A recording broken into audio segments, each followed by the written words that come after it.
Silber, Speik und Säumerei. Das Spätmittelalter im Murtal.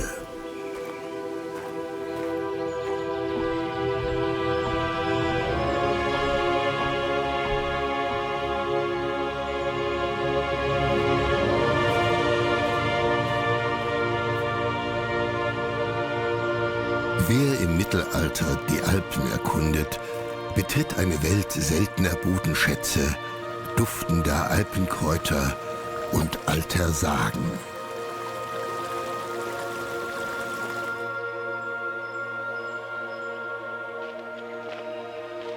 Im 13. Jahrhundert bricht in den Seitentälern der Triebener Tauern das Bergchoa aus. Die Suche nach seltenen Erzen lockt Leute von weit her in die Region. Bergleute, Händler, Köhler und Vagabunden erreicht die Kunde.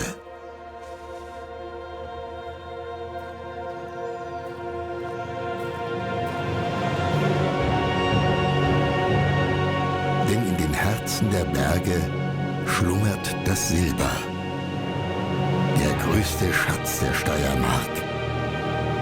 Neben dem Kernöl, versteht sich.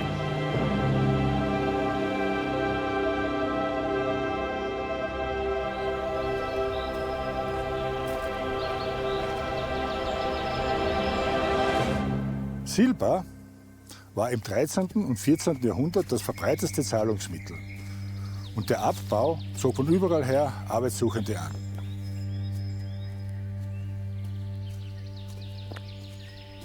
Das ist die Bur. Ich hab gehört, bei euch da in der Silbergrube, da kriegt ja jeder Hocken. Schon wieder so. Du was sagst? Glück auf, hast du schon mal in einer Grube gearbeitet?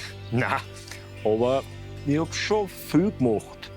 Gut, weil da unten musst du nicht viel können. Aber kannst du bei mir entleeren. Was du hackelst, liegt auch da. Freilich, eine ganze Familie hackelt fürs Baby. Und ich bringe ihnen jetzt Essen und andere Sachen.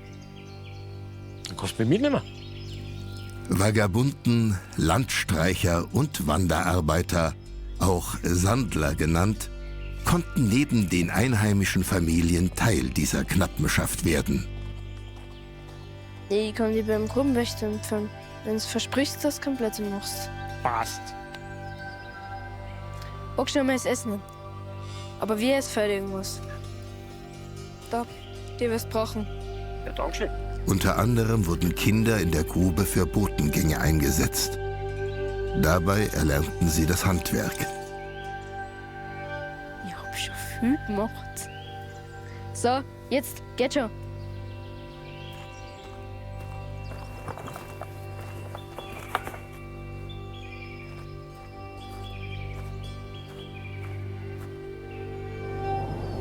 Wie an den Grenzen des heutigen Österreichs zu erkennen, liegt das Murtal an den östlichen Ausläufern der Alpen. Die durch Talrouten verbundenen Ortschaften sind bereits im Mittelalter wichtige Umschlags- und Handelsposten, durch die das Silber als Zeiringer Pfennig in die Habsburger Länder floss.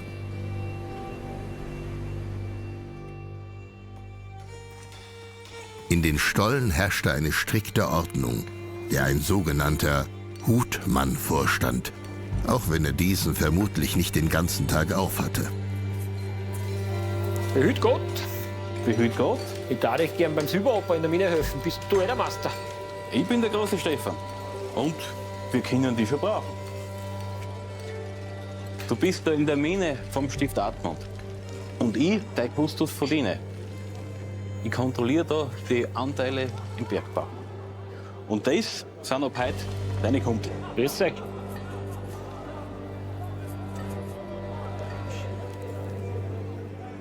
In dem Berg arbeitet auch jeder zweite Einwohner von Oberzeiring.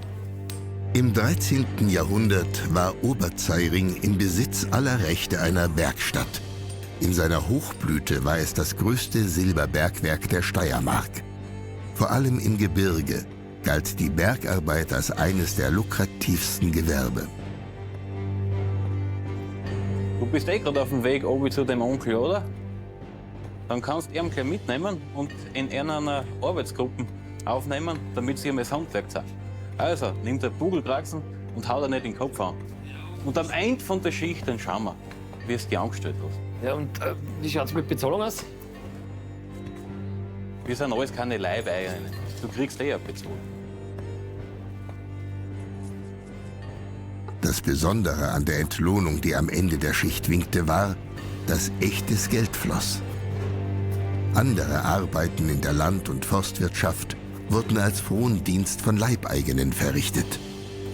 Doch die Bergknappen waren keine Knechte des Adels. Die Familienvorstände wurden entsprechend der getanen Arbeit in Silber bezahlt. Aber erst nach getaner Arbeit. Solange du nicht zur Zunft gehörst, kriegst du deinen Taglohn erst nach dem Dienst im Stall. Wo wohne ich und wo schlafe ich? Ja, unten natürlich. Aber leg dich einfach warm an, weil da unten hast du die Kälte konstant. Gemütlich ist etwas anderes. Untertags hatte es das ganze Jahr 8 Grad.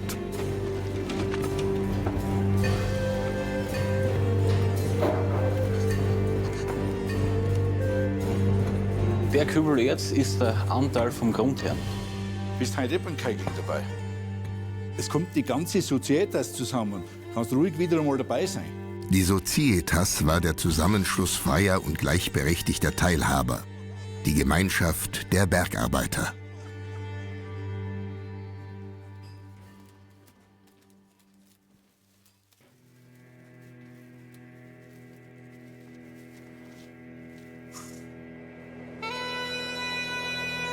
Seit der Römerzeit wurde nach Möglichkeiten gesucht, um Waren über die Alpen zu transportieren. Mit Hilfe von Eseln, Maultieren und Pferden, sogenannten Saumtieren, konnten die Gebirgspfade bezwungen werden.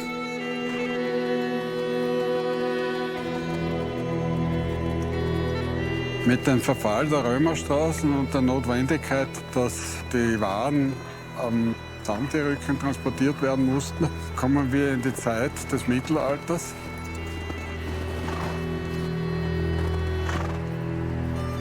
Und sehen, dass die Hochblüte des Saumwesens im 12. bis 16. Jahrhundert war.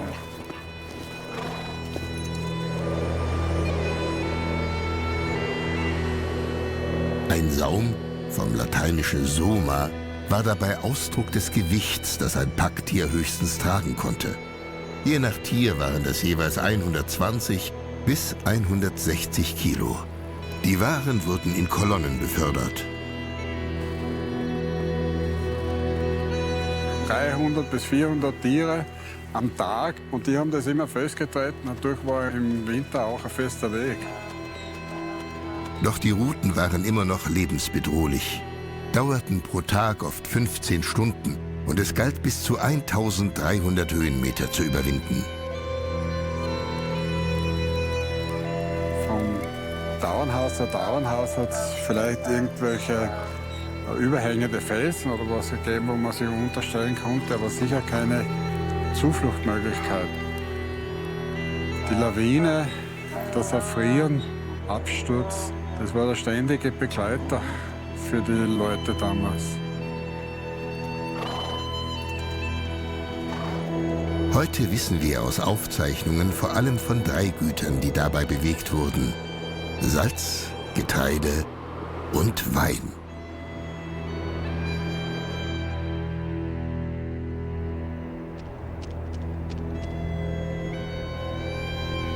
Am meisten begangen wurden diese Säumerrouten nach dem Ende der Schneeverwehungen im Februar und März, nach der Schmelze im Mai und Juni sowie nach der Weinlese im Oktober.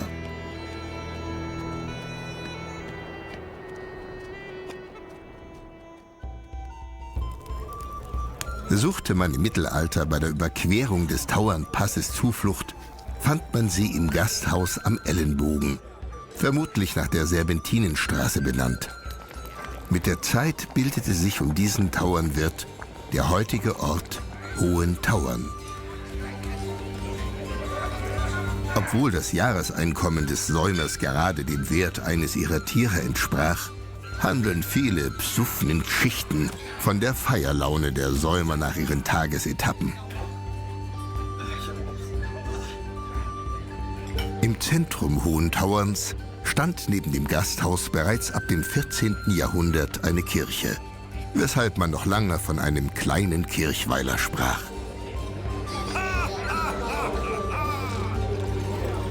Es ist anzunehmen, dass nicht jeder die Gesellschaft der Säumer zu schätzen wusste.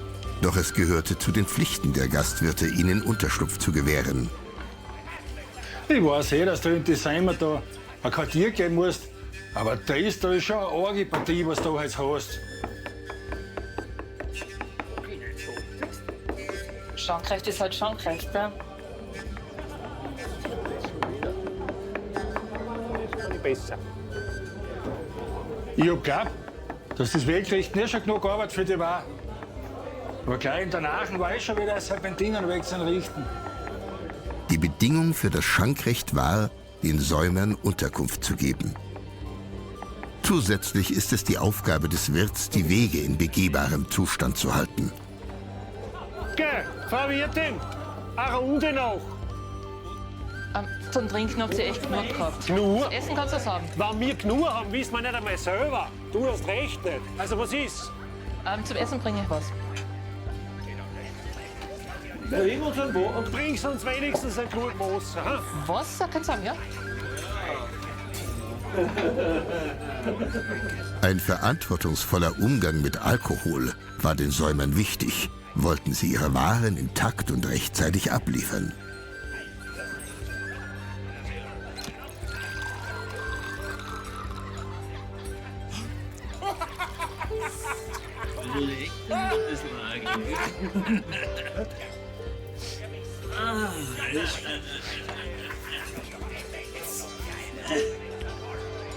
Muss ein bisschen leichter an das Lagel. Ich gebe Krug her. Müssen wir nachfüllen, oder? Der Begriff Lagel leitet sich vom lateinischen Lagena, Flasche, ab und ist eines der beiden ovalen Fässer zum Weintransport am Saumtierrücken. Es ist eine genormte Einheit von ca. 60 Litern.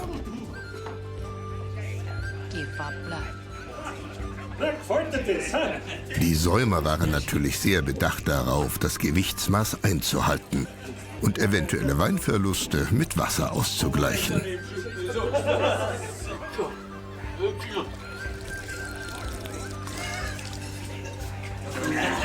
Kurzlam, deswegen ist der Messern aus der unteren Steiermark so verwässert. Brauchst dich nicht wundern, wenn jedes Kretzel von da bis Salzburg seine eigene Brauerei hat. Sogar in Salzburg haben sie dieses Stiegenbräu. Aber wenn nichts ankommt gegen das Judenburger Bürgerbräu.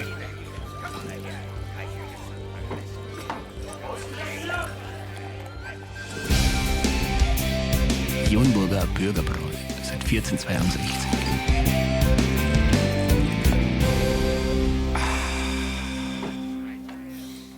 Amen. Recht hat er, der Pfaff. Sauf mal halt ein Bier. Ja, aber ein gewisses Maß Wein steht uns Heimat auch zu. Vaters und des Sohnes und des Heiligen Geistes. Tatsächlich konnten die Säumer auf einen gewissen Anteil ihrer Weinfuhr bestehen, der ihnen für ihre Arbeit zugestanden wurde. Das Problem dabei war, dass sie oft betrunken beim Empfänger ankamen. Ja, wenn uns der Wein zusteht, dann lassen wir das mit dem depperten Bier. Erst, mein Bier ist nicht deppert. Ja, was denn sonst? Die wenigsten Säumer rühmten sich mit guten Manieren und allgemeiner Frömmigkeit, wenn man den Geschichten glauben darf.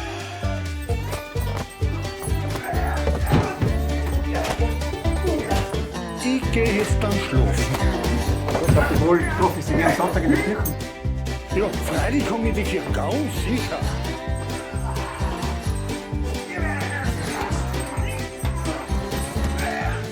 Ein offizielles Schreiben belegt, dass die Säumer es vorzogen, im Gasthaus ihrer Trunkenheit zu frönen, als der Messe beizuwohnen. Da wurde eine Beschwerde von Gurk nach Admont geschickt.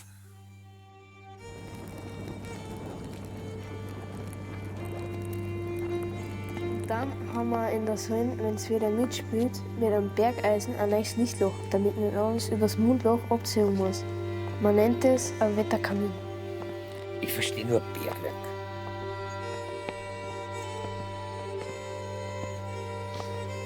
Übrigens hat jeder Stein einen Namen. Wie heißt der da? Das ist die Biergraben. Das gefällt mir. Dann ist das meiner. Den Gruben wurden aus Orientierungsgründen eigene Namen gegeben. Ob in dieser auch Bier gebraut oder nur gern verkostet wurde, darüber spekuliert die Wissenschaft. Aber vielleicht hatten sie aus Sicherheitsgründen doch schon alkoholfreies Bier. Das ist hübsch riesig. Das ist sicher das überall. Na, der ist so groß, weil er schon lange ausgeschöpft ist. Ich habe ja immer geglaubt, in so einem Bergwerk, da arbeiten nur die Zwergerl. Aber da herin, da hat ja jeder Platz. Dass du nicht täuschst. Neulich, da habe ich einen Mann aus Italien getroffen. Der hat ausgeschaut wie ein Zwergerl. Der hat sicher nach einem Kupferfeilchen gesucht. Wo man Kupferveilchen fand, da fand man auch Kupfer im Boden. Und die Venediger Mandeln, klein und ominös, suchten nach ihnen. Ihre fremde Sprache und geheimes Wissen machte sie zum Stoff vieler Legenden. Ihr Ziel war das Finden von bunten Mineralien wie dem Malachit und dem seltenen Zeiringit, die sie zur Glasfärbung in Venedig verkauften. Mit Wünschelruten und Geschmacksproben fanden sie auch Silberadern, die oft gemeinsam mit Kupfer auftraten. Na, da hinten suchen wir schon mal nach Silberadern. Und sehen wir schon mal da was finden. Ja, da ist er ja. Der kleine Stefan. Ja. Das ist der kleine Stefan, der Grubenhund. Der muss der Onkel Algen sein.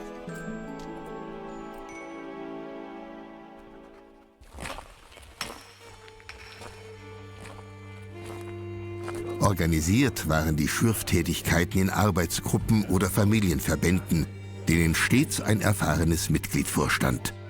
Dieser Vorarbeiter war für die Ordnung und Einschulung neuer Kumpel verantwortlich. Er kontrollierte den Fortschritt der Stollen und war wichtiger Entscheidungsträger.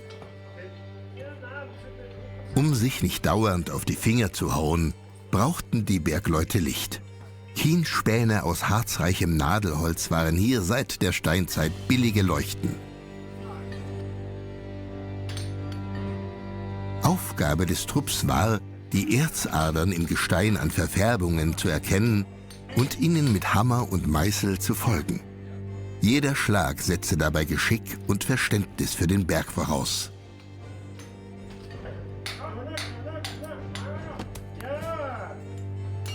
Die Energie der Menschen und die Werkzeuge, die sich im harten Gestein der Tauern messen mussten, waren dabei begrenztes Gut.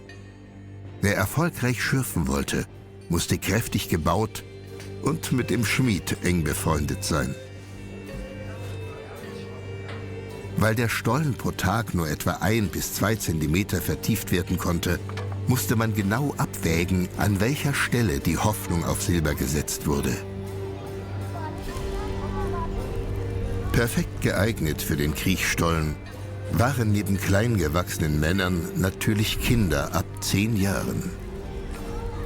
Das Trennen des Erzes vom tauben Gestein und eindringendes Wasser hinauszutragen, gehörte zu ihren lustigsten Aufgaben.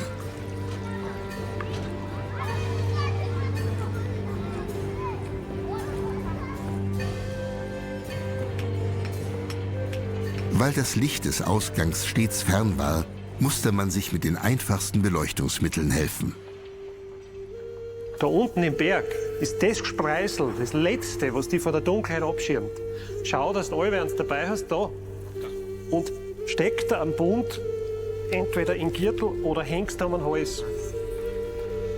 Pass auf, das Spitzel, das dunkelt man immer in ein Becher ein. Wenn dir das ausgeht, da herunten, dann kannst du nur um Hilfe schreien oder du findest alleine ganz Feuer. Ja, und Fackeln und Öllampen hat's keine Rote. So was haben wir da nicht. Beim Aushöhlen des Berges traf man auch auf natürliche Kavernen. Ausgehend von diesen wurde dann langsam immer weiter gegraben, wobei man exakt den gefundenen Silbererzadern folgte, war doch das Vorwärtskommen mit Schlägel und Eisen äußerst mühsam.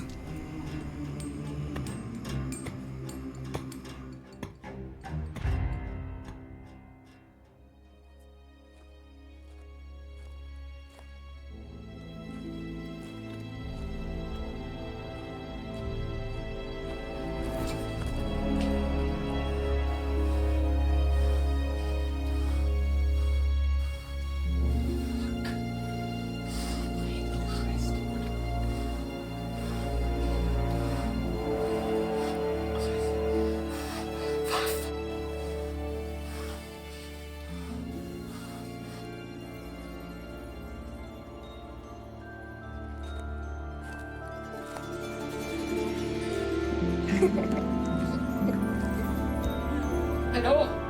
Oh. Ja.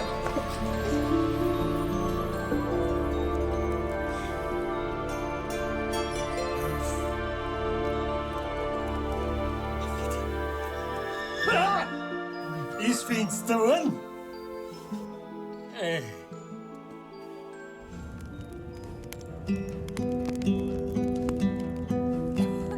Der Aufenthalt in der Grube dauerte bis zu 5 Tage.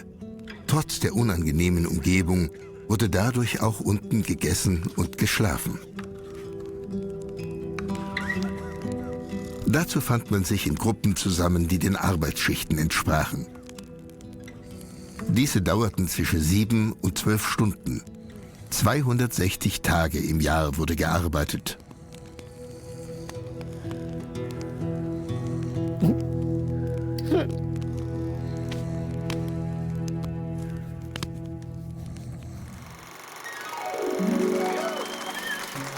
Herzlich willkommen bei einer neuen Ausgabe von Backen wie damals. Heute haben sich unsere Köchinnen etwas Besonderes überlegt. Diesmal gibt es keine leichte Küche. Denn ein frisches Alpengebirge steht auf dem Speiseplan. Bester Marmor und Schiefer aus der Steiermark. Viele Substanzen bilden so einen Gebirgszug. Marmor ist hauptsächlich aus Kalzit, Glimmerschiefer aus Muskovit und Biotit. Doch viele weitere Elemente bilden die Felsschichten. Und sie alle treten vermengt in der Erde auf. Wo sie vor 100 Millionen Jahren ineinander gedrückt wurden, wie zu einem Teig, von unvorstellbaren Kräften. Ach, und Hitze wurde erst dabei freigesetzt, puh. Aber aufgepasst, im Teig findet sich noch mehr. Der Galenit oder Bleiglanz genannt, besteht nicht nur aus Sulfiden. In ihm finden wir das Silber. Natürlich nur in kleinen Mengen, in ganz kleinen Teilen. Doch er macht das Gestein der Alpen erst so besonders. Und so besteht das Gebirge zum großen Teil aus Marmor, einem winzigen Anteil Bleiglanz mit seinem Silber und zum größten Teil aus Glimmerschiefer. Verborgen unter vielen weiteren dichten Felsschichten.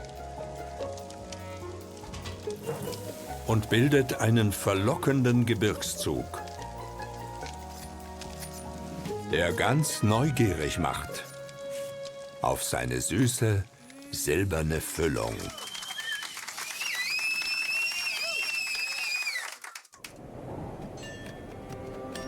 Wenn die spätmittelalterlichen Säumer nach Knittelfeld weiter der Mur folgten, hörten sie bald schon Hammerschläge aus Richtung Wasserleit.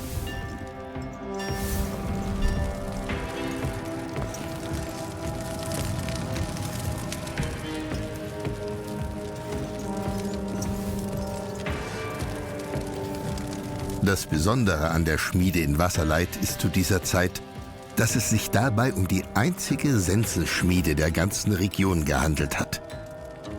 Eine Tradition, für die die eisenreiche Steiermark später bekannt wurde. Auf den Säumerwegen entlang der steilen Bergweiten konnten die Säumer zahlreiche Bauern mit diesen Sensen versorgen.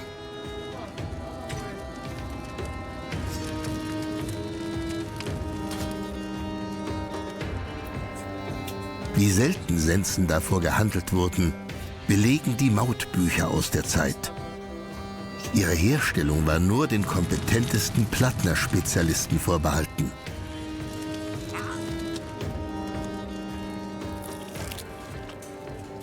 Die Säumer, die über den Trieberer Dauern gezogen sind, sind natürlich auch nach Oberzeigen sehr gerne gekommen, da ein sehr reger Bergbau tätig war. Und sie haben Handelswaren vom Süden mitgebracht, Stoffe, Beleuchtungsmittel. Und von Oberzeigen haben sie Silber und Speik mitgenommen und weiter über den Trieberer Dauern transportiert. Wenn Säumer und Wanderer vor Einbruch der Dunkelheit keine Schutzhütte erreichten, mussten sie sich einen Schlafplatz in Höhlen und unter Überhängen teilen.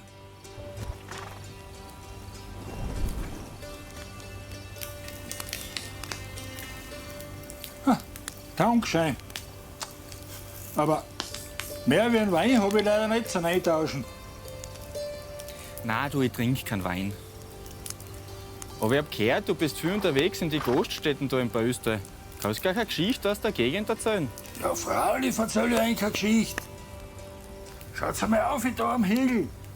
Da ist bis vor kurzem noch jeden Tag der Wein geflossen.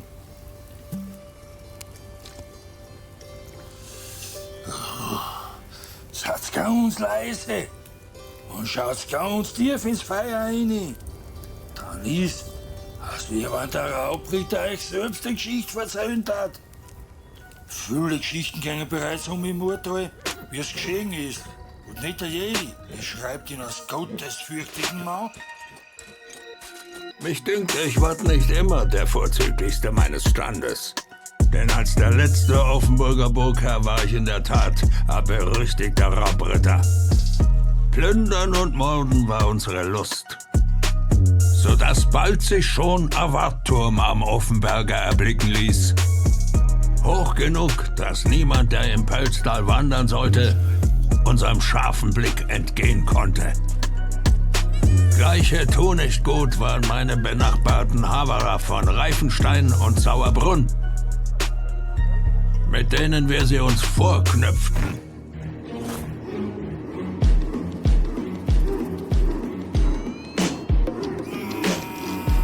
Warum mussten diese auch mit ihren teuren Waren spazieren gehen, wenn immer wir Ausschau hielten?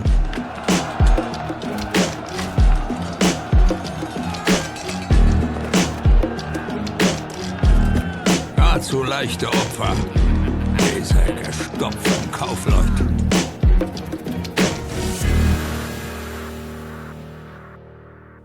Wie wunderbar ausgefuchst war es uns gelungen, mit modernstem Signal den Bruder im Blute zu unterrichten.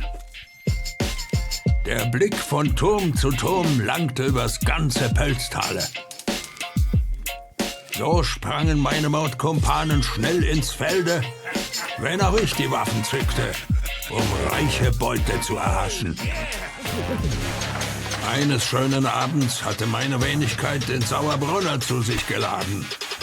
Und da labten wir uns an der erbeuteten reichen Kost. Vornehm und manierlich, wie es unsere Art. Und mit kräftigem Schluck aus Freibiers Fasse kickten wir den Mannschaftsgeist in neue Höhen.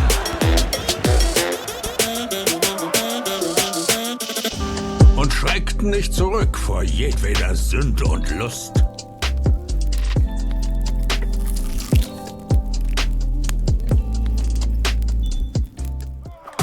Schließlich gab man sich dem höfischen Tanze und Spiele hin.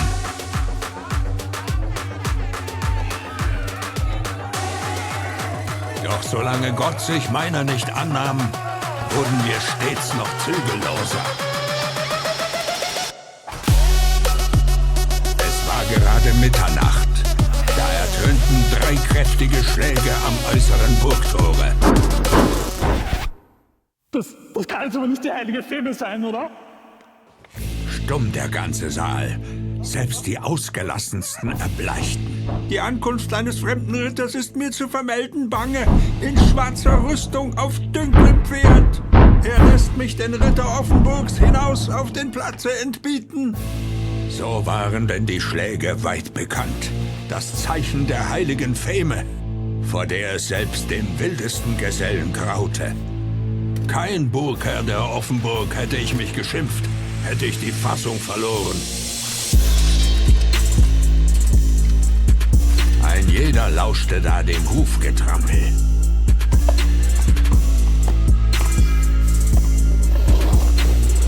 Und erblickte mit Entsetzen, wie die Strafe in Person auf höllischem Rosse mich, Offenburger Helden, umkreiste und voll der Mond ringsum das ganze nächtliche Dunkel erhellte.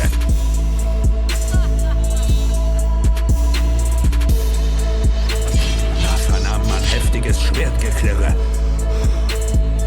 Mit dem scharfen Schwerte wollte ich sie spalten. Doch durch die Saalfenster erblickten sie, wie die Feme mich von den Füßen riss, den steilen Abhang des Schlossberges hinabzerrte und am Waldesrand in feurigen Schlunde verschwand.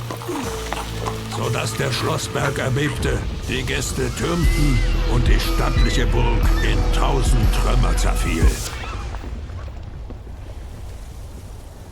Die Raubrittersage geht vielleicht zurück auf Dietrich von Füllenstein, Burgherr im 13. Jahrhundert, der wiederholt auf den Besitz der nahen Abtei Seckau schwere Übergriffe durchführte. Außer dem Bergfried ist heute nicht viel übrig von der Offenburg. Auch wenn sie bereits im Spätmittelalter schwer baufällig war, brannte sie 1590 endgültig ab. Ihr gegenüber in unmittelbarer Sichtweite auf der südlichen Seite des Pölztals liegt die Ruine der Burg Reifenstein. Die beiden Burgen kontrollierten gemeinsam den alten Handelsweg durch das Pölztal. Gemeinsam mit dem Schloss Sauerbrunn bilden die Burgen in vielen Versionen der Sage ein Murtaler Bermuda-Dreieck, in dem so manche Handelskarawanen verschwanden. Auch wenn Schloss Sauerbrunn in seiner heutigen Form eigentlich erst nach dem Mittelalter auf einer Quelle erbaut wurde.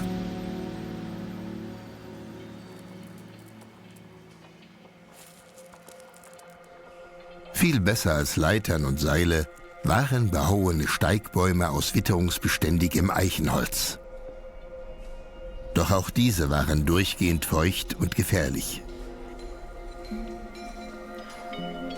Und pass gut auf, gell?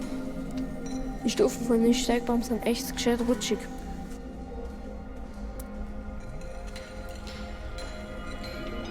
Du kennst das Sprichwort. Rumpeli-Bumpel.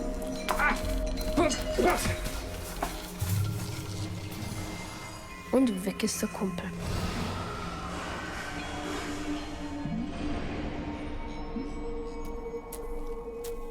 An Stellen mit reicherem Erzvorkommen wurden die Gruben zu hohen Zechen ausgebaut. Diese verbindenden Stollen waren geräumig, Kriechstollen dagegen oft nur einen Meter hoch.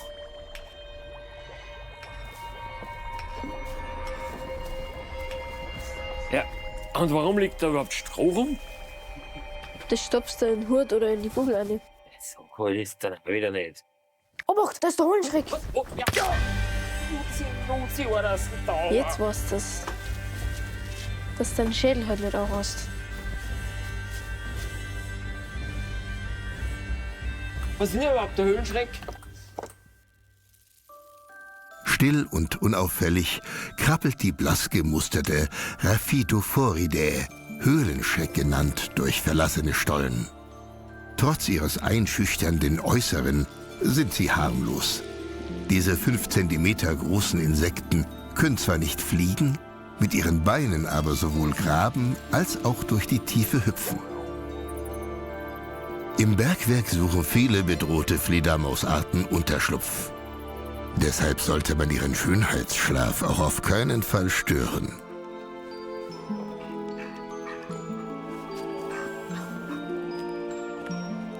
Mit den aktiven Bergwerksarbeiten zogen auch Grubenhunde in Zeiringstiefen ein. Sie übernahmen wahrscheinlich Transportdienste in den niedrigen Stollen. Abnutzungserscheinungen an Skelettfunden weisen auf die Rückenbelastung der Hunde hin.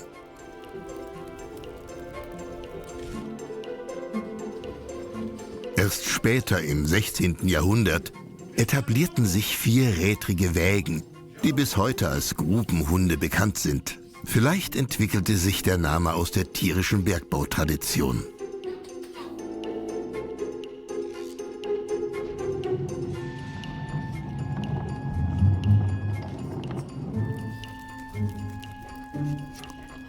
Dass sich Mensch und Hund im Stollen die Jause teilten, ist seit der Spätbronzezeit anhand von Bissspuren auf Schweineknochen nachgewiesen. Es heißt, die Hunde haben ihr Leben lang nie das Tageslicht gesehen.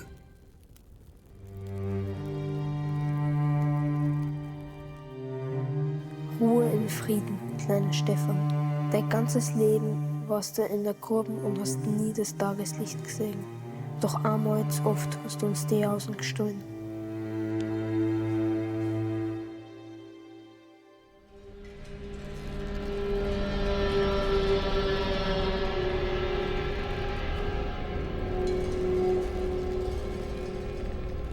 Sorgfältig angeordnet fand man die Überreste mehrerer Grubenhunde in einem Grab im Bergwerk. Über ihren Verlust wurde getrauert.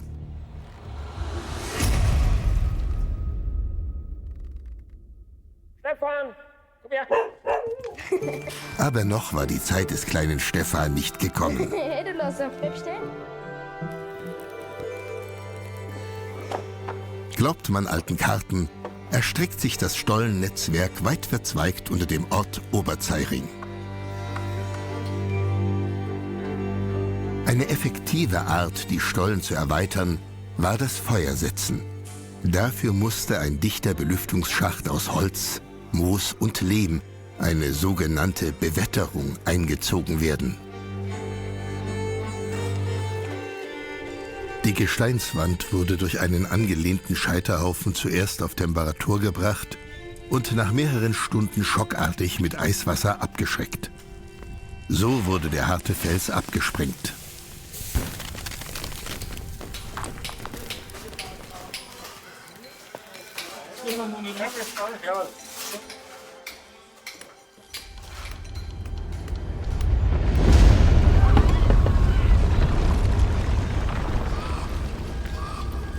Tragischerweise war das Bergwerk trotz aller Sicherheitsmaßnahmen ein gefährlicher Ort.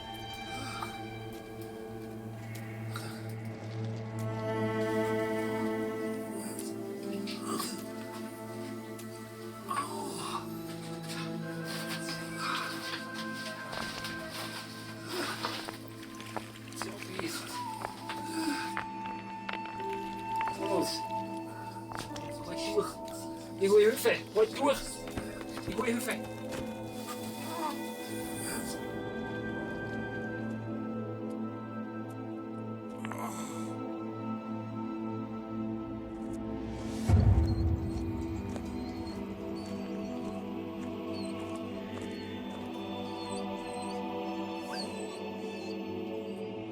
Der Verlust eines Familienmitglieds konnte für die Hinterbliebenen katastrophale finanzielle Folgen haben. Ja, und was passiert jetzt mit ihm und seiner Familie? Für ihn sorgt die Gemeinschaft. Unfälle dieser Art waren keine Seltenheit und das Gewerk der Knappenschaft musste Wege finden, kollektiv damit umzugehen.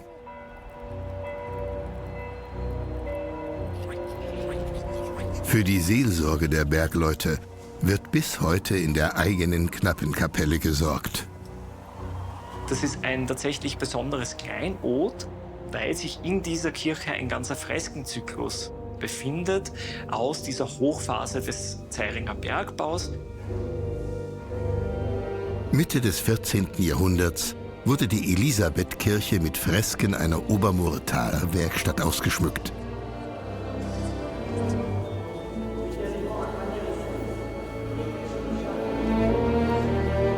Eines der Fresken zeigt die heilige Magdalena als Büßerin, nur verhüllt durch ihr eigenes Haar.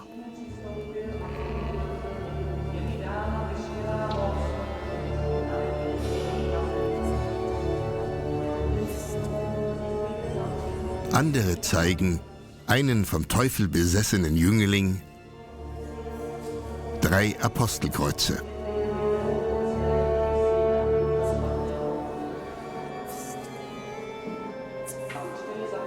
das von 2 Engeln gehaltene Schweißtuch der heiligen Veronika mit dem Haupt Christi.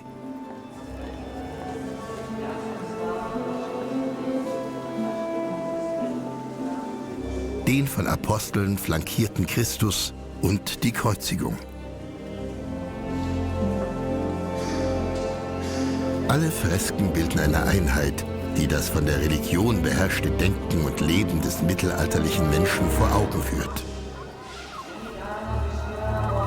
Franz von Assisi, König Ludwig, Antonius von Padua, Werkzeuge, sowie ein schlafendes Paar, das darauf hinweisen könnte, dass man am Sonn- und Feiertag nicht im Bett liegen bleiben, sondern in die Kirche gehen sollte. Seit hunderten Jahren ist die Knappenkirche so Teil der Bergwerkstradition und wird bis heute als solche genutzt.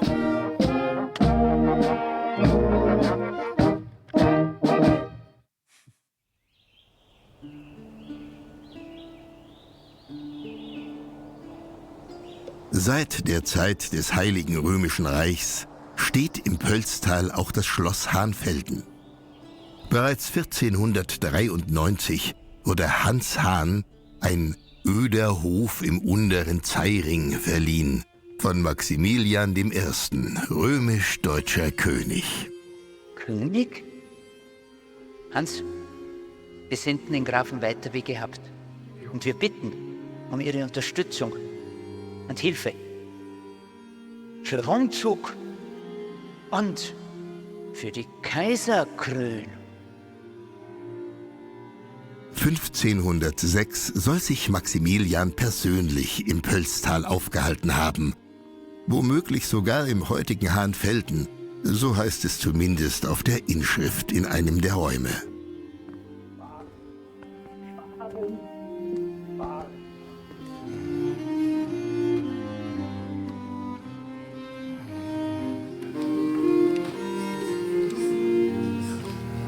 Maximilian war umtriebig im Pölztal.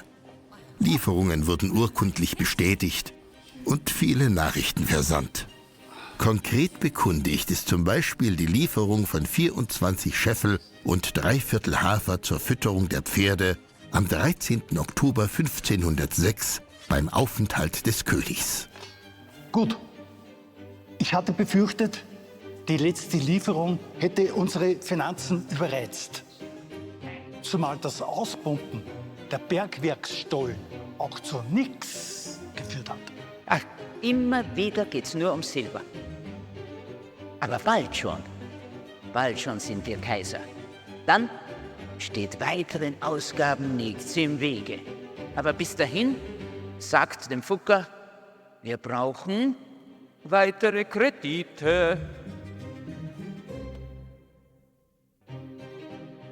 Doch auch seine Geldgeber waren kein bodenloses Fass. Und Maximilians Schuldenberg wuchs zunehmend, sodass er sich um andere Geldquellen, beispielsweise durch Heirat, umsehen musste. Was soll das? Es sind Schelm. Oder indem die Augsburger Bankiersfamilie der Fugger weitere Lehen und Adelstitel von ihm erhielten.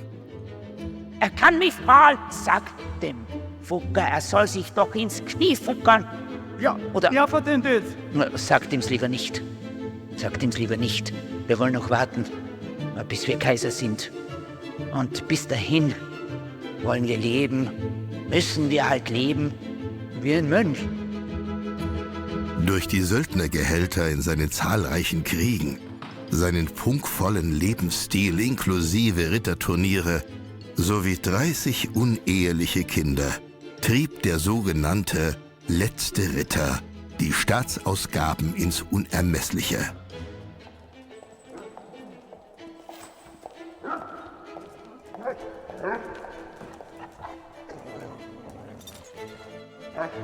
Ach, das ist er also. Er ist großartig. Eine Bestie.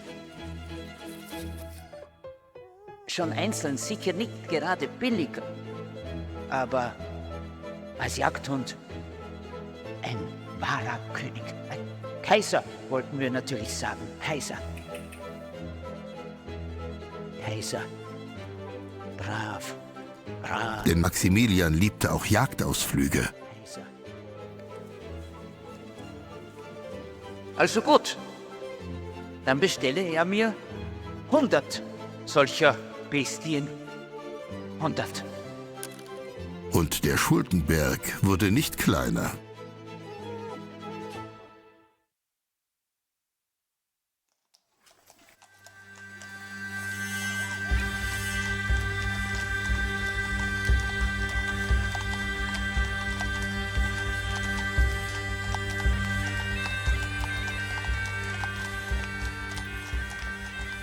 Wir arbeiten hier am Schloss Hanfelden seit, jetzt sind 7 Jahre circa und versuchen, das Schloss in einen Zustand zu bringen, dass es nicht weiter verfällt. Da das Schloss bis 1970 bewohnt war, zuletzt von Flüchtlingsfamilien aus Serbien, wurde es fast bis heute instand gehalten. Das Schloss Hanfelden hat schon früh auch Aufmerksamkeit, auch im touristischen Sinne, erlangt im 19. Jahrhundert, weil ein Raum ausgestattet ist mit der sogenannten Maximilians-Inschrift. Diese besagt, dass Maximilian hier residierte, während er sich des abgesoffenen Bergwerks annahm. Da die Inschrift über 100 Jahre nach seinem Aufenthalt entstanden ist, bleibt es ungewiss, ob er genau hier Hof hielt. Die große Besonderheit am Schloss Hanfelden ist, dass es, man kann sagen, seit ca. 250 bis 300 Jahren eigentlich unverändert ist. Also es hat Verfallserscheinungen gegeben, aber es ist nichts großartig herumgebaut worden dran. Und außerdem gibt es hier eben auch mittelalterliche Wege, die eben begünstigt haben, dass hier eben solche markante Schlossanlagen gebaut wurden. Wir wissen von einer Maut, die genau an dieser Stelle auch eingenommen worden ist, sodass die Verbindung zwischen dem Silberbergwerk und Schloss Hanfelden eigentlich offensichtlich ist. Im Mittelalter wurde an zahlreichen Stellen Zoll verlangt. In der Reformatio Sigismundi von 1476 wurden die Pflichten der Mautstellen festgelegt. Doch weiterhin herrschte große Willkür bei diesem Werk. Die Wartung der Straßen war eine der eher weniger streng verfolgten Pflichten der Mautherren. Geht den Weg mit Gott, Pilger. Ihr müsst ja keinen Durchgangszoll beraten.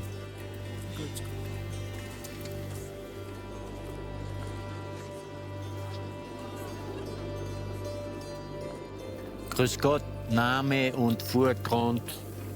Morgen. Ich möchte nur anmerken, die Straßen sind nicht gerade schön instand gesetzt. Und bei der letzten Station habt ihr mir ganz schön viel aus meiner Geldkatze gerammt.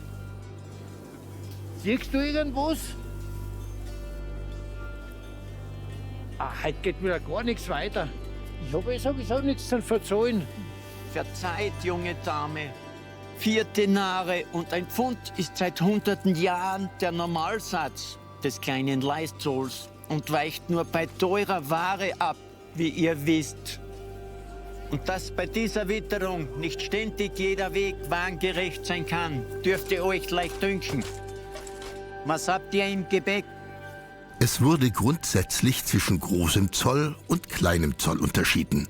Der große Zoll, Muta Magna, wurde je nach Wert und Masse der Ware bemessen, während der kleine Zoll, Luse Zoll oder Leiszoll, eher als Benutzungsgebühr je nach Transportmittel geführt wurde. Ich hab nichts von Belangen bei mir. Und sowieso nur geringe Mengen zum Eigenbedarf. Der Eigenbedarf ist grundsätzlich frei, wie ihr wisst. Da dürfen wir wohl einen vorsichtigen Blick darauf werfen, wenn euch genehm.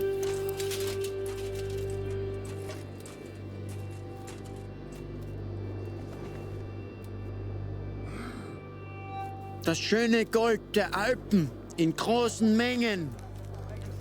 Dafür ist Mutter Magna angesagt. Erst ist in Löwenzahnwurzel für meine Kanickel. Oder schaut das vielleicht für euch wie ein Speik aus? Vielleicht mag es kein echter Speik sein, doch der italische Adel liebt den unechten Speik um nichts weniger. Wir werden ihn mit Gold aufmessen. Bitte was? Das ist ja Raupenkammaut, wie alle immer sagen. Einzelne ständische Gruppen wurden begünstigt oder ihnen wurde das Umgeld sogar erlassen. Doch jene, die zur Kasse gebeten wurden, mussten oft auf spezifischen Strecken ihre Waren transportieren und durften kaum abweichen. Die Kontrollorgane konnten dabei teils sehr unangenehm werden. Ich bin das ja gewöhnt, aber heute ist es wieder besonders lästig.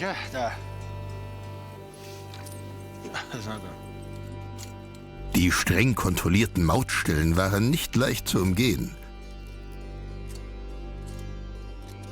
Persönliche Gefälligkeiten und Beamtenbestechungen waren dabei sicher keine Seltenheit.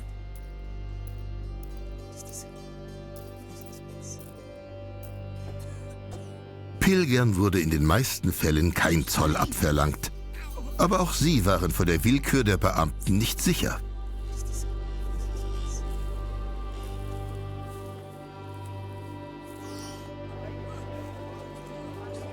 Heute besteuern sogar die Pilger, als war er ein Jude.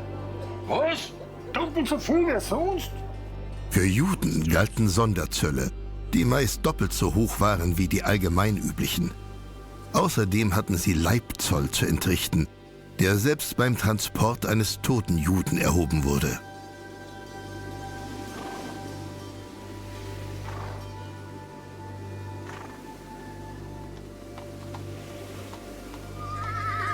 Vermeidung der Mautstellen durch Umgehen der Kontrolle oder die Nutzung geheimer Routen wurde als Schmuggelei geahndet.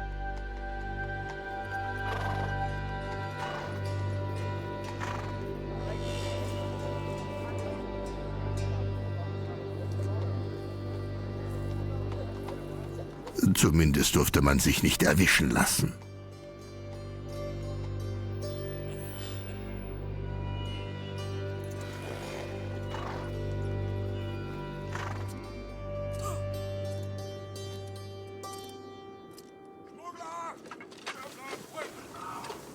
Beim Schmuggeln ging es darum, dass die Mautstellen umgangen wurden und natürlich das massiver geahndet wurde wie Diebstahl.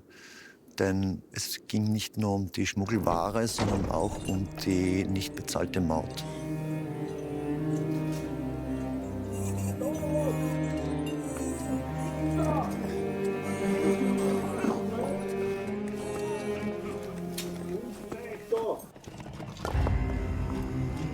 Glimmerschiefer ist der Grundbestandteil des Berges, neben weißem Marmor.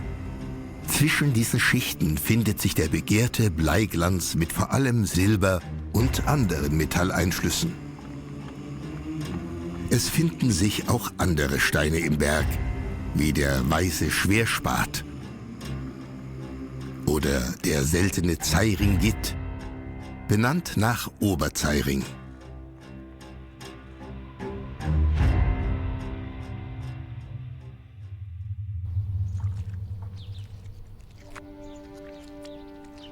Um das Silber aus dem Bleiglanz zu bekommen, musste zunächst ein Rennofen aus Lehm gebaut werden.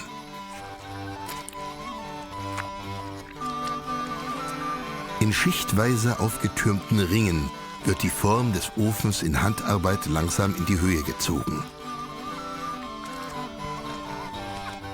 Sobald der Ofen vollständig durchgetrocknet und gebrannt war, konnte er durch eine zentrale Öffnung beheizt werden.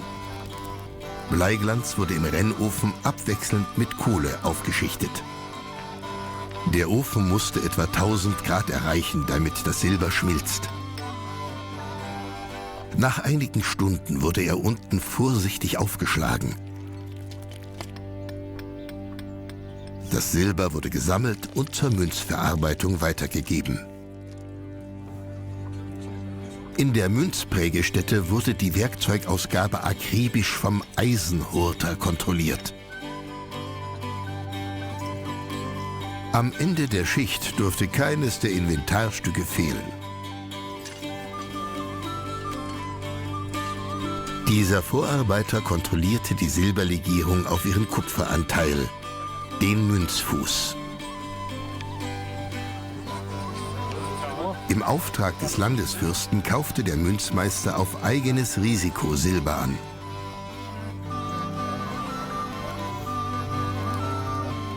Sein Ziel war, eine Qualitätsstufe zu erreichen, die gerade hoch genug war, um sie in Umlauf bringen zu können.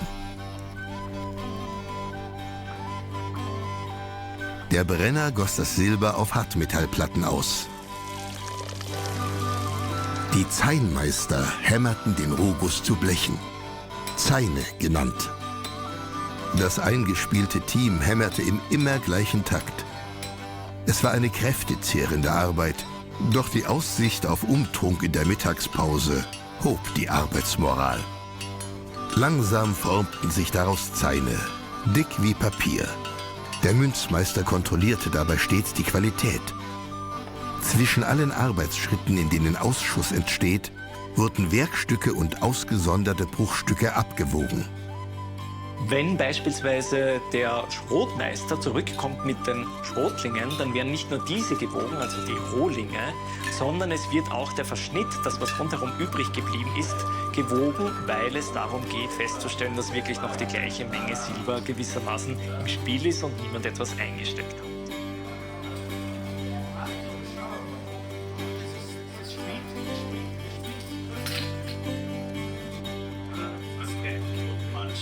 Vor allem verdiente der Münzmeister mit den jährlich minderwertigeren, dünneren Pfennigen, was eine Inflation nach sich zog.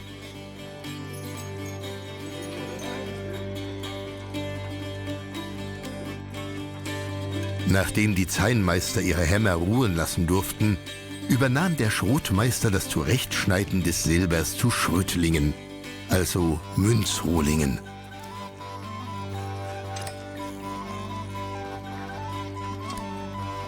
Dadurch war in der Form der Münzen mit einer Menge Fantasie allmählich ein Kreis zu erkennen.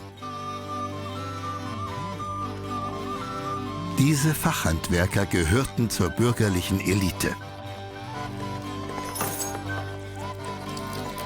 Die Spezialisten verfügten über ein einzigartig geschultes Gehör, um die Qualität der Schrötlinge festzustellen. Die Klangfarbe bestimmte dabei, ob der angehende Pfennig wieder zum Einschmelzen oder weiter zum Prägen geschickt wurde. Zu hoch oder zu tief klingende Münzen wurden radikal aussortiert. Das Gewicht war der Hauptfaktor bei der Bestimmung des Werts der Münze und wichtiger als die Form oder Prägequalität. Als Alltagszahlungsmittel waren die Münzen nur einseitig bedruckt, in der Fachsprache Bracteate genannt. Das Prägen erfolgte durch einen einzelnen, präzisen und kräftigen Schlag. Und fertig war die Münze. Es gibt Funde von dem sogenannten Zeiringer Pfennig und bedeutet einfach, dass die Richtstätte schon sehr lange besteht.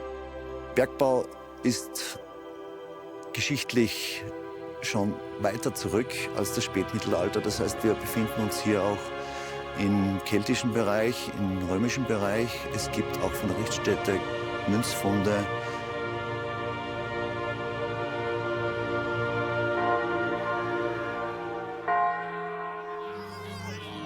Man muss sich das vorstellen wie ein Volksfest. Bergknappen, Bauern, Kinder kamen, um dieser Hinrichtung beizuwohnen und zuzusehen. Gerichtsverhandlungen und Urteilsvollstreckungen fanden im Freien statt.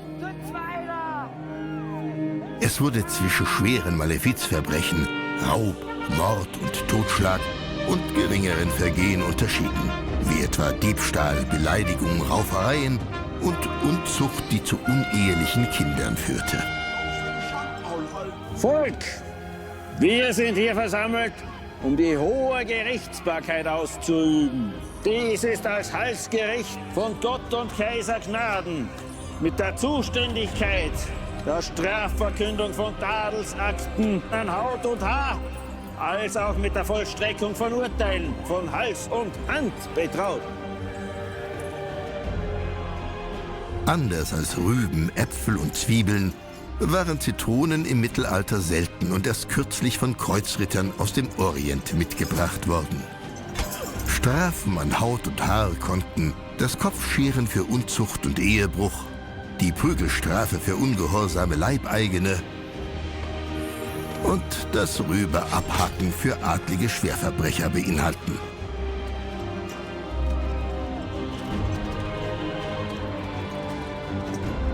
Der erste Mal.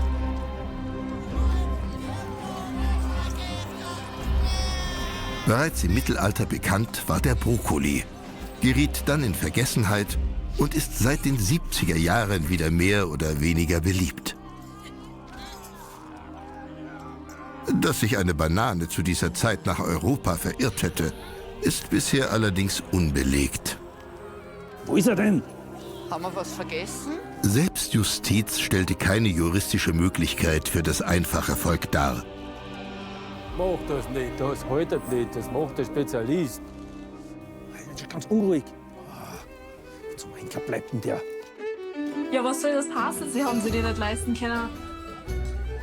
Nicht kennen, nicht wollen, das ist mir gleich. Solange die nichts zahlen, bleibt der Kopf am Hals.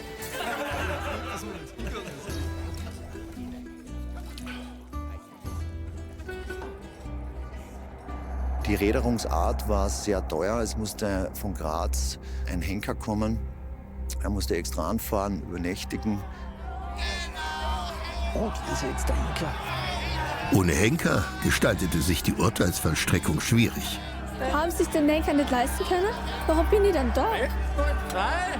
Was? Freisprechen? Herren, Sie müssen das Gesindel verwarnen. Wir haben keinen Henker nicht. Schon wieder. Ja, genau, das machen wir. Ja gut, das machen wir. Ja, Sie haben sich ja brav benommen, haben sich gut geführt in der Zelle. Sie waren ja anständig die letzten 3 Tage, haben nur ein bisschen gegessen, keine Exkremente irgendwie an die Wand geworfen oder den Wochen hinten noch geschmissen. Sie haben sich gut benommen, gute Führung kann man sagen.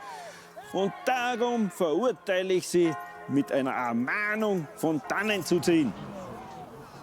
Und in Zukunft seid ein bisschen brav. Mittelalterliche Rechtsprechung unterlag so immer noch großer Willkür. Gilt das jetzt für mich, ja? Sag einfach nichts, ist eh wurscht.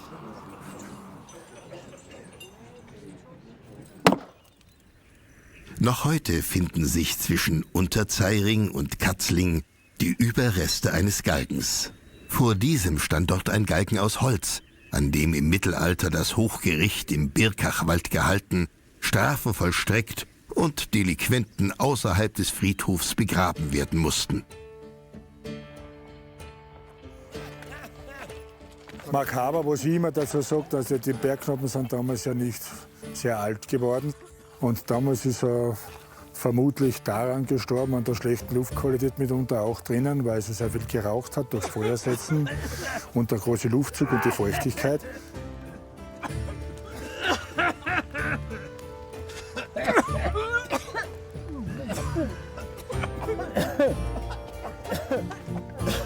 Ja, mein Holzknecht hat sich auch wieder mal auslosen. Wie ruiniert schaut's nie bitte aus? So schauen wir aus, wenn man reich ist.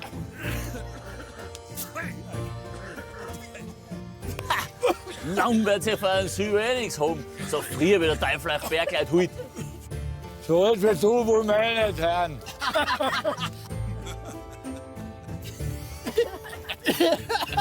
bin erst 12. Ja, so schaut's aus. Aber jetzt gehen wir kriegen. Vierte Servus, Holzknecht. Dass die Bergleute aufgrund des mangelnden Sauerstoffs selten älter als 35 wurden, nahmen sie mit einer kräftigen Prise schwarzem Humor. Ironischerweise bietet eine Lungenheilanstalt heute am selben Ort Patientenerholung bei feinstaubfreier, radonhaltiger Atemluft.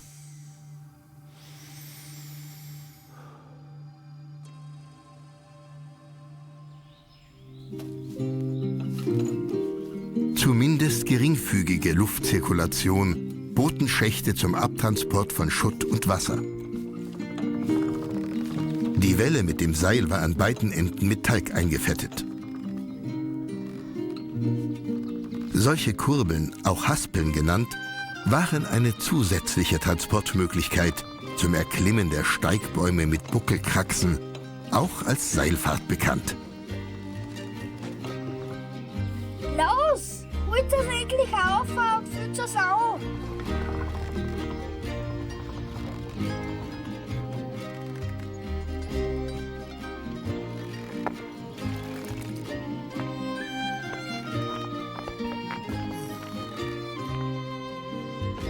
Gut hast du gemacht. Du hast auch gut gemacht.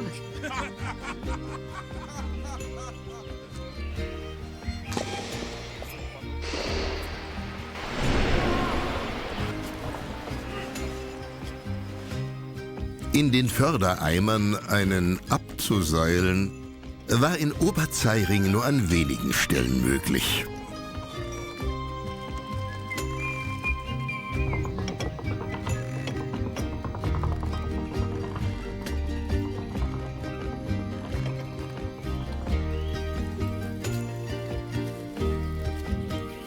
Der massive Rohstoffbedarf des Bergwerks sorgte dafür, dass die Berge der näheren Umgebung bereits im Mittelalter kahlgeschlagen wurden.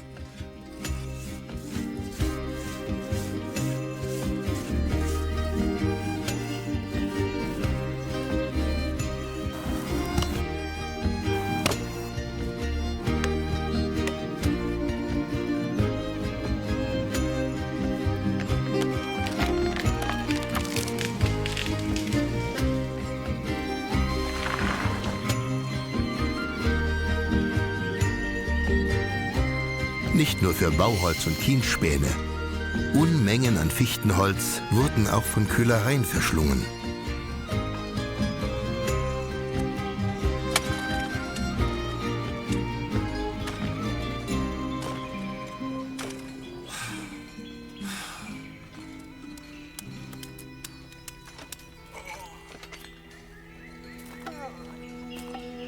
Ältere und verletzte Knappen fanden bei ruhigeren Tätigkeiten an der Oberfläche noch eine Beschäftigung.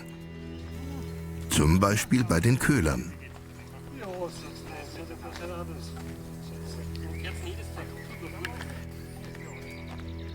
Die Verhüttung war nur in waldreichen Gebieten möglich. Die Köhler, die abseits im Wald wohnten, stellten einen wichtigen Berufsstand für die Industrie dar.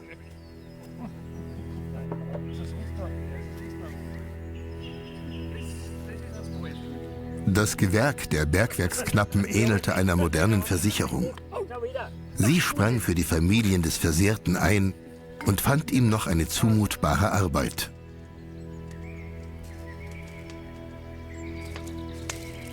Wegen der austretenden giftigen Gase waren die Meiler stets außerhalb der Dörfer angesiedelt.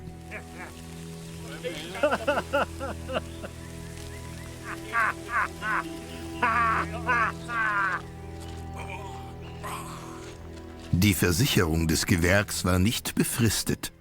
Dadurch dauerte eine Genesung manchmal etwas länger.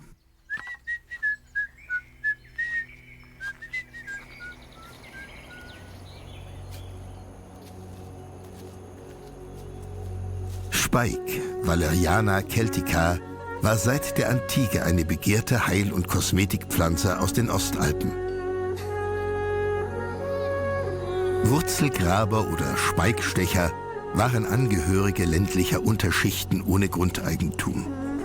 Hauptsächlich waren das Holzknechte, ehemalige Bergknappen und Kohlebrenner, später auch eigens dafür angestellte Frauen.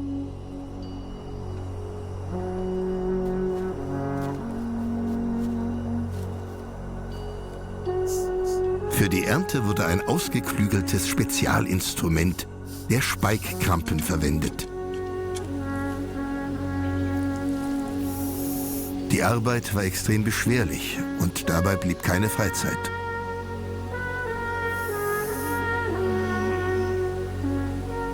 In Milch oder Wein abgekocht, wurde Speik zur beliebten Arznei.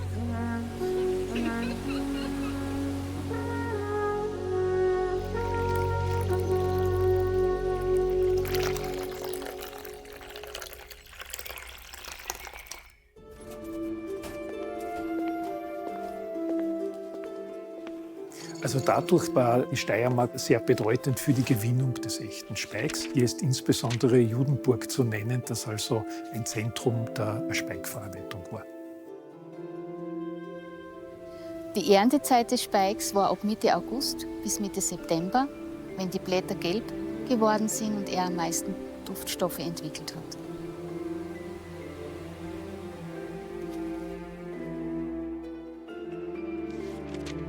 Dort, wo der Lebensraum passt, also wo es die alpinen Matten gibt, dort tritt der Speik dann wirklich häufig auf. Also da ist dann eine Pflanze und daneben gleich die nächste und die nächste und die nächste. Ja.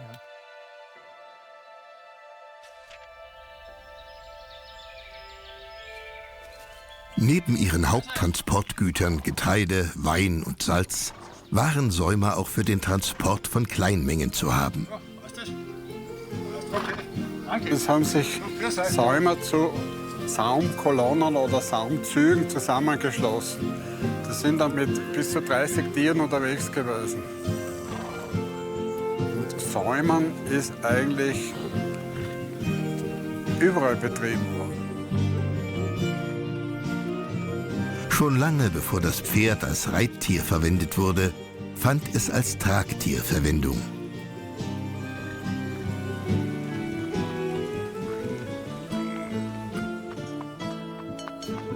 Um einen Stau an Engstellen im Gebirge zu vermeiden, kündigten Säumer sich schon von weit her mit Glocken an. Aus dieser Zeit ist auch die Redewendung „keine Zeit versäumen" bekannt. Am meisten verbreitet ist der Speik in den steirischen Ostalpen. Judenburg hatte ein kaiserliches Handelsmonopol und über Genua und Venedig wurden jährlich mehrere Tonnen in den Orient, insbesondere Ägypten, exportiert.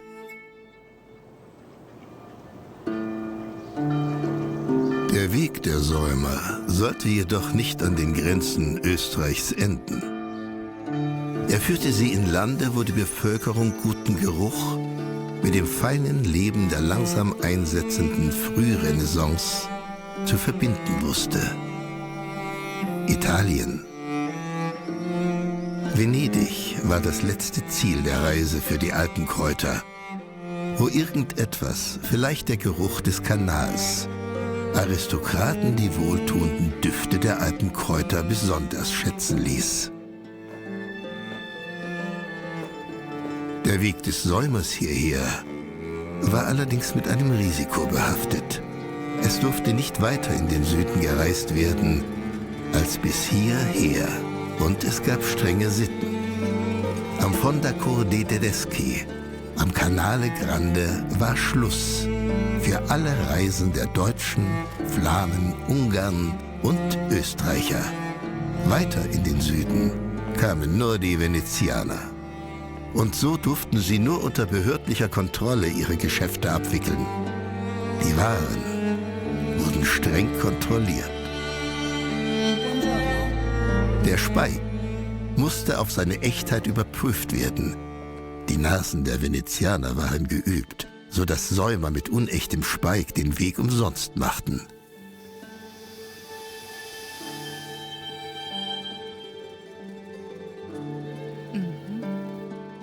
Umso glücklicher waren Händler, wenn sie Erfolg verzeichnen durften. Denn das Gewicht des Speiks wurde in Gold aufgewogen, heißt es.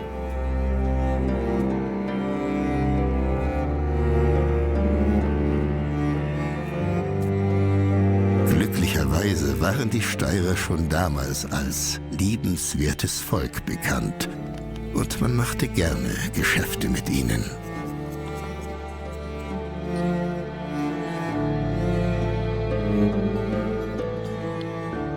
Und weil schon im 13. Jahrhundert die Extraktion von Parfüm erfunden worden war, konnten die Stoffe in Alkohol konserviert werden.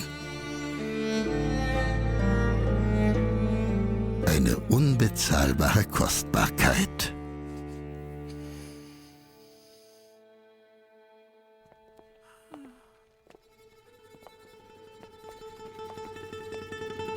Der Duft der Alpen.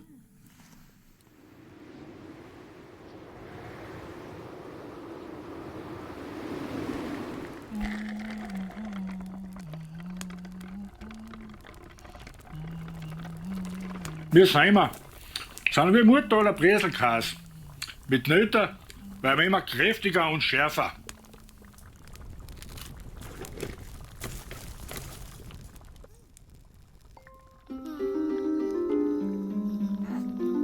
Zu meiner Zeit haben wir noch mit einem Stück Holz gespielt.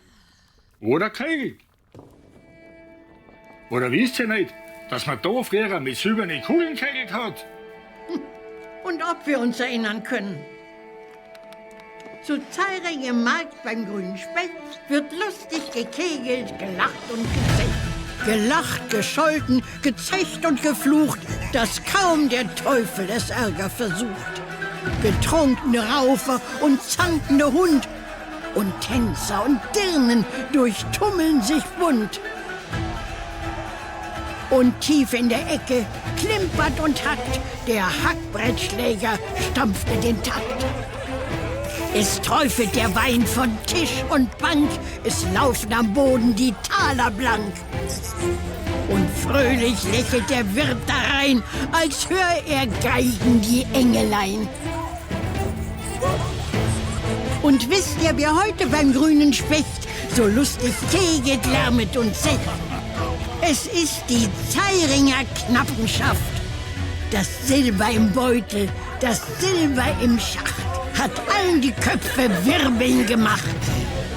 Sie meinen, es gäbe keine Kaiser und Herren und selbst Gott Vater entthronten sie gern.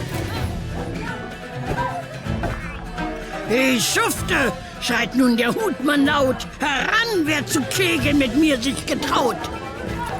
Den Scheffel mit Taler hier setz ich keck, dass ich flugs allen neun hinstreck.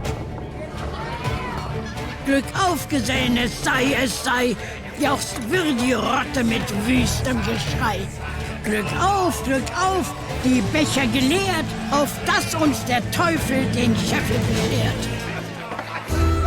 Da tritt ein zartes Kind an der Hand, gehüllt in ein schlechtes graues Gewand, ein ältliches Weib von der Straße herbei, zu schauen, was da zu jubeln sei. Das liebliche Kind ergötzet sich sehr, es hüpft und späht hin und her. Und es kommen draußen die Kegel zu Fall, so lacht es darüber mit hellem Schall. Gefällst dir da draußen, du Affengesicht, schreit einer es an, so vergaffe dich nicht. Ein anderer höhnt, dass es drollig nicht war, ich zeige es dir in der Nähe gleich gar. Drauf köpft wer das Kind und rollet und graust das blutige Haupt in die Kegel hinaus. Das flugs wie mit unheimlicher Kraft es alle neun zu Boden rafft. Da schlagt der wilde, hässliche Hauf ein toll und wiehernd Gelächter auf.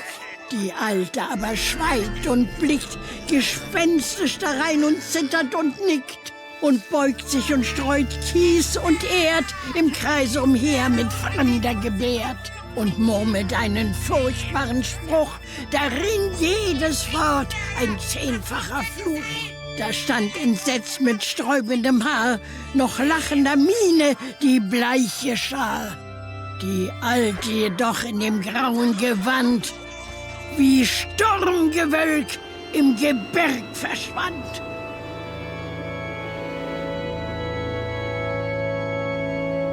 Und als im Berg am Werkestag ertönt der erste Hammerschlag, erbebt der Grund mit Donnergebraus, stürzt Schacht und Knapp in Nacht und Graus.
Vom vermeintlichen Wassereinbruch werden viele Sagen erzählt.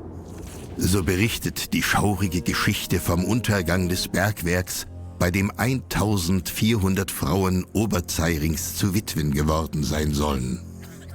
Tatsächlich sind große Teile der Stollen unterhalb des Ortes Oberzeiring bis heute abgesoffen. Die Erschöpfung der Lagerstätte und der steigende Aufwand beim Abschöpfen des Grundwassers führte am Ende des Mittelalters dazu, dass Zeirings Einwohner den Bergbau größtenteils aufgaben.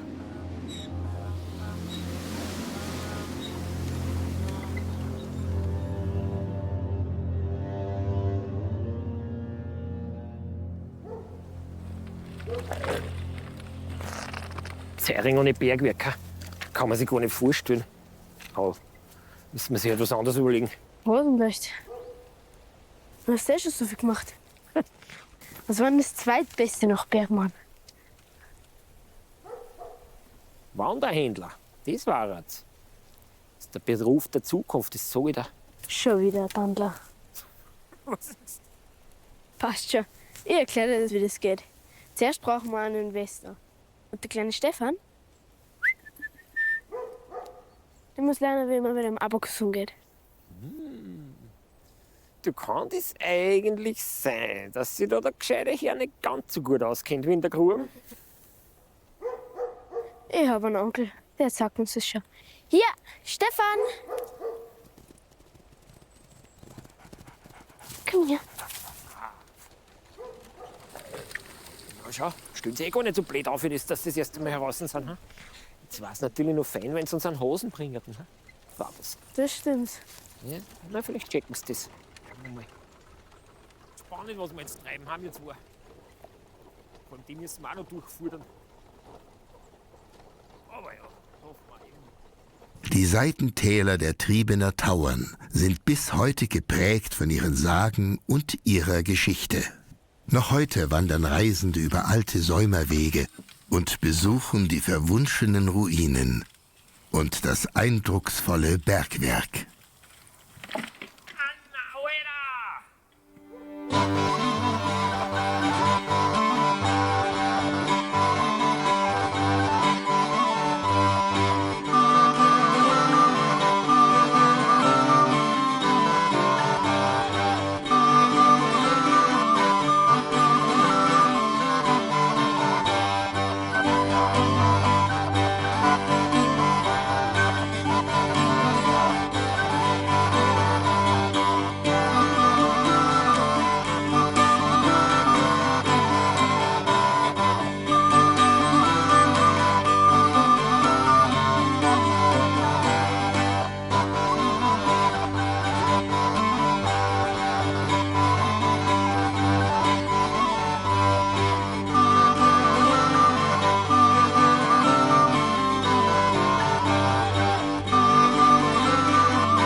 Mit Unterstützung von Bund, Land und Europäischer Union.